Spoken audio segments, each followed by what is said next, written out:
Salut à tous, Sony a profité du dernier IFA pour lever le voile sur un nouveau terminal haut de gamme, le fameux Xperia XZ.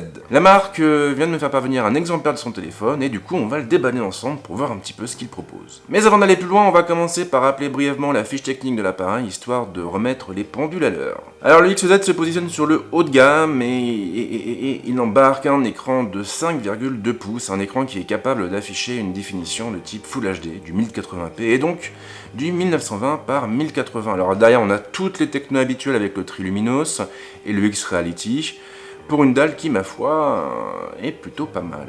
Alors derrière on trouve aussi un Snapdragon 820 couplé à 3 Go de mémoire vive. Voilà, Sony n'a pas encore franchi le cap des 4 Go, c'est un petit peu dommage. Maintenant le bon côté de la chose, c'est qu'on a quand même une puce qui est véloce, on a une puce haut de gamme, et qui devrait être capable de faire tourner la plupart des jeux et des applications présentes sur le Play Store. Alors il faut savoir aussi que cette puce, elle est couplée à 32 Go de stockage, et on a en plus un port micro SD qui est capable de lire des cartes de 256 Go au maximum.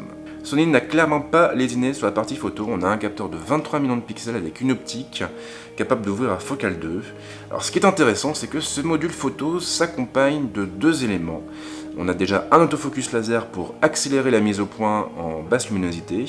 Et puis on a aussi, alors je regarde mes notes, on a aussi, qu'est-ce que c'est Eh bien un capteur RVBT-IR, donc c'est un capteur infrarouge qui va être capable d'aller chercher un maximum d'informations sur les couleurs des scènes pour régler ensuite automatiquement la balance des blancs et obtenir un rendu le plus fidèle possible.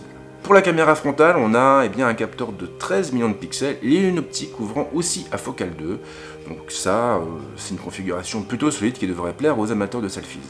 Sinon, on a aussi la 4G, bien sûr. On a le Wi-Fi 802.11ac, le Bluetooth 4.2, on a un GPS, on a une puce NFC qui est placée sur la façade du terminal dans le coin supérieur gauche. Et puis nous avons aussi une batterie de 2900 mAh. Alors cette batterie est assez particulière car elle intègre une technologie intelligente et elle sera capable d'adapter sa charge à la façon dont on utilise notre terminal. Alors le Xperia XZ sortira en octobre et il sera proposé à un prix de vente fixé à 699 €.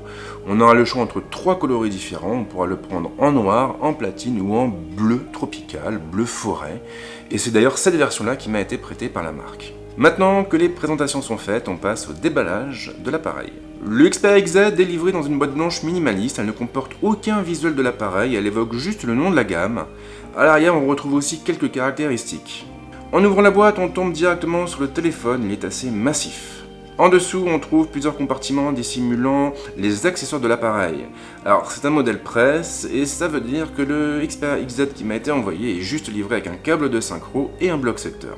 Alors la boîte et les accessoires c'est super, mais ce qui compte vraiment c'est l'appareil, et justement nous allons nous pencher maintenant sur son design et son ergonomie.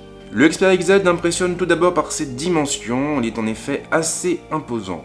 Bon point en revanche, il est plutôt léger en main, avec un poids ne dépassant pas les 161 grammes sur la balance.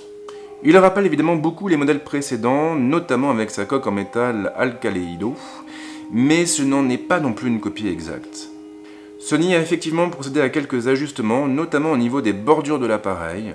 Elles sont arrondies sur les côtés pour améliorer l'appréhension, et plates en haut et en bas. Le résultat est assez original. Le dos de l'appareil est uni et mat, mais on trouve tout de même une bande en plastique en bas. Il y a du neuf pour le module photo aussi. Si l'optique est toujours placée dans le coin supérieur gauche, Sony a choisi de décaler le flash double ton vers le bas. Il s'accompagne d'un autofocus laser et d'un capteur infrarouge. L'avant est entièrement recouvert de verre avec une vitre légèrement bombée. Pas de changement pour l'ergonomie. Le bouton de mise sous tension est toujours situé sur la tranche droite et il embarque un lecteur d'empreintes digitales. En dessous on trouve les deux boutons du volume et le déclencheur physique. La trappe d'accès à la carte SIM et à la carte micro SD se trouve de l'autre côté, elle est facile à retirer et elle ne nécessite pas l'utilisation d'un accessoire. La prise casque répond toujours présente elle aussi bien sûr et elle est placée en haut à l'opposé du port USB type C. Alors on ne va pas se mentir, la division mobile de Sony ne se porte pas très bien en ce moment. La compagnie a perdu pas mal de parts de marché et jusqu'à présent elle n'a pas réussi à renverser la tendance. Maintenant il faut avouer que Sony a aussi enchaîné les annonces ces derniers temps et le Xperia XZ arrive finalement quelques mois à peine après le Xperia X Performance qui était le dernier fleuron de la gamme. On aurait pu s'attendre dans ce contexte à une simple mise à niveau technique, mais Sony a voulu aller un petit peu plus loin en dotant son nouveau terminal d'un design inédit. En marge, la marque a aussi mis le paquet sur la photo et il faut bien avouer que le terminal semble plutôt prometteur de ce côté-là. Maintenant, et comme toujours, il faudra attendre mon test pour savoir ce qu'il vaut réellement sur le terrain. En attendant, eh bien, si vous ne savez pas quoi faire, vous pouvez toujours vous abonner à ma chaîne. Et même chose, si vous avez des questions, les commentaires sont là pour ça. A très vite. Ciao.